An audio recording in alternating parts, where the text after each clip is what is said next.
Pagi ini kita selenggarakan manaqib, dan kemarin di Tegal ada pertemuan ex-Karesidenan Pekalongan, dulu wilayah administrasi pemerintah atau yang namanya Karesidenan Pekalongan, yang sekarang menjadi 7 kabupaten dan kota. Mereka pun bikin pertemuan, para tokoh, para mubaliknya hadir, lebih dari 500 mubalik ustaz-ustaz dari 7 kabupaten dan kota. Mereka melakukan pertemuan tahunan, pendalaman tentang tarekat dan apa fungsinya, manfaat tarekat bagi individu-individu yang hidup di zaman modern, apa juga fungsi manfaat tarekat bagi kehidupan masyarakat luas, juga bagi umat Islam. Dibuka oleh wali kota dan ditutup oleh komandan batalion infanteri dan berapa ya, saya lupa. Saya mengisi acara sesudah asar kemarin sampai jam 11, langsung kembali di sini. Sampai sini persis menjelang subuh tadi. Nah, begitulah ikhwan tarekat terus berkembang.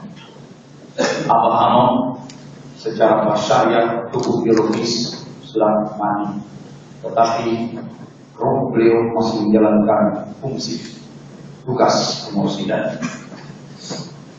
Bangsa sekalian, sedikit ingin saya sampaikan kisah Uwais Al-Qarni.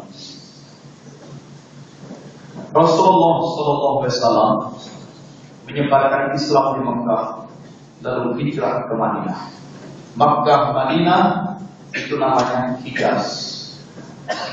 Ribuan kilometer di selatan itu ada yang namanya daerah Yaman.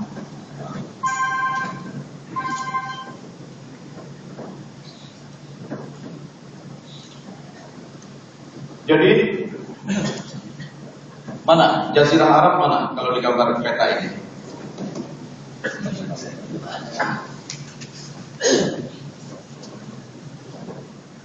Ini Jazirah Arab.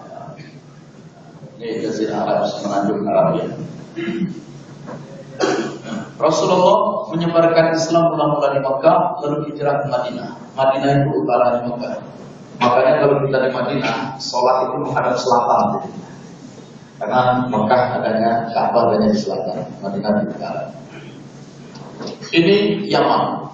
Yaman itu ribuan kilometer dari Hijaz.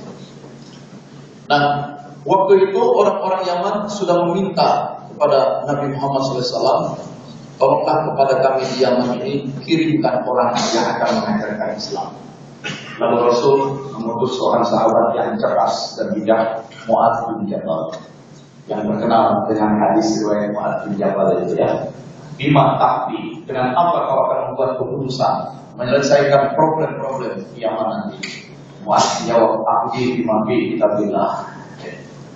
Jadi Islam sudah sampai ke Yaman, dan di Yaman itu ini wilayah dakwah Islam sampai Rasulullah wafat. Nanti di zaman Umar bin Khattab, dakwah Islam meluas seluruh Jazirah Arab, bahkan wilayah-wilayah yang bukan Arab pun kemudian terislamkan, seperti Persia, Irak, Bizantium atau Romawi Timur, wilayah Syria, Lebanon, Bizantium masuk kategorinya itu, dan Mesir. Mesir itu bukan Arab, ya Afrika sebenarnya. Dan nanti di zaman dinasti Umayyah dan dinasti Abbasiyah, Islam menyebar lebih luas lagi. Seluruh belahan utara Afrika terislamkan sampai ke Spanyol, Portugis, Prancis, Spanyol, Prancis bagian selatan, semenanjung Iberia, Itali, sampai ke Vienna, daerah Balkan, sampai kemudian daerah-daerah yang ex-Uni Soviet, seperti Uzbekistan, Tajikistan, Kazakhstan, Asia Barat Daya. Kita perlu tahu Uni Soviet sebagai simbol negara komunisme yang terbesar kemarin ini selama 70 tahun bahwa komunisme sebenarnya penduduk di dalamnya itu agamanya dua, Kristen Ortodoks Timur dan Muslim. Karena kita nggak tahu. Maka ketika Uni Soviet pecah menjadi 15 negara, 6 negara itu langsung memerdekakan diri dari negara-negara Islam. Sisanya 9 yang paling besar Rusia, maka 9 itu digabung lagi namanya menjadi Federasi Rusia. Nah, sekarang yang ada Federasi Rusia, tidak ada lagi Uni Soviet. Di dalam Rusia itu masih ada satu provinsi yang mayoritas penduduknya juga Muslim, yaitu Chechnya. Maka Chechnya terus berusaha memerdekakan diri. Dan 90% umat Islam di Chechnya, di wilayah-wilayah bekas Uni Soviet itu adalah Muslim yang juga mengamalkan tarekat Naqsabandiyah. Nanti baru Islam masuk ke wilayah Nusantara, ya. Sumatera, Jawa, Malaysia, ya, Brunei, Singapura, lain-lain. Nah, Uwais Al-Qarani ini orang yang ada tinggal di Yaman. Uwais Al-Qarani tinggal di Yaman. Ibunya sudah sangat tua, lumpuh, tidak bisa jalan, kemana-mana harus digendongnya. Dia yang mengurusnya, berikan makanan, memandikannya. Uwais Al-Qarani sendiri juga harus sibuk mencari nafkah dengan menjadi pengembala kambing. Jadi tidak pernah beliau sempat datang ke Madinah untuk berhaji, ya, ke Mekah untuk berhaji, ke Madinah untuk ziarah kepada Rasulullah, menjumpai Rasul. Tapi beliau sudah jadi Muslim, mendapat bimbingan-bimbingan Islam dari orang-orang yang diutus oleh Rasulullah. Beliau ajarkan ajaran Islam, dan beliau sangat cinta pada Rasulullah SAW. Beliau banyak berselawat untuk Nabi. Nah, satu saat Rasulullah memanggil Umar dan Umar bin Khattab dan Sayyidina Ali. Rasul katakan, Inna rajulan ya'tikum minal Yaman. Nanti akan datang kepada kamu seorang laki-laki dari Yaman.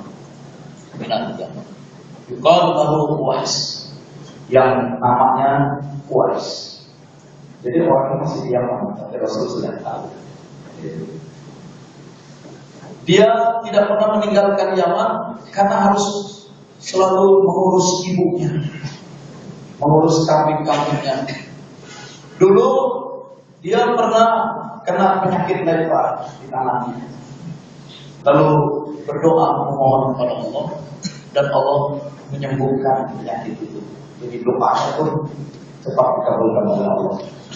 Bekas penyakit lepranya itu meninggalkan belang di kulit, jadi agak putih, kira-kira seukuran koin dinar atau dirham. Paman laki yang menyentuh, siapa saja di antara kalian nanti ketemu itu tukang angkut kambing, kalau ketemu, falyastagfirlah, mintalah didoakan oleh tukang angkut kambing itu supaya Allah mengampuni kalian. Bayangin, Umar sahabat Nabi pilihan yang masuk al-asyaratul mubasyarah, 10 sahabat Nabi yang kalau sudah mati pasalnya, ruhnya akan langsung dimasukkan ke surga. Itu paling fatal. Ketika Sayyidina Ali, ya. Kalau Rasulullah itu adalah kota pusat peradaban, pusat ilmu, maka Ali adalah pintunya. Itu. Tetapi disuruh minta doa kepada tukang nanam kambing. Maka setelah Rasulullah SAW wafat, setiap kali ada rombongan datang dari Yaman, baik yang untuk berdagang, melintas ke Madinah, baik yang untuk berhaji ke Mekah atau ziarah ke Madinah, Umar selalu bertanya, mana yang namanya Uwais? Mana yang namanya Uwais? Oh, nggak ada. Sampai satu saat ibunya Uwais Al-Qarani wafat. Tidak ada tanggung jawab yang harus diurus, maka Uwais pun menjual kambing-kambingnya. Dan beliau yang sudah sangat rindu kepada Rasulullah datang ke Madinah walaupun untuk jumpa kubur Nabi Muhammad SAW. Sangat rindu. Saat itulah Umar yang bertanya-tanya. Setiap ada rombongan-rombongan dari Yaman, Umar tanyakan, Afikum Uwais bin Amir, apakah di antara kalian ada yang namanya Uwais? Sampailah kemudian betul ada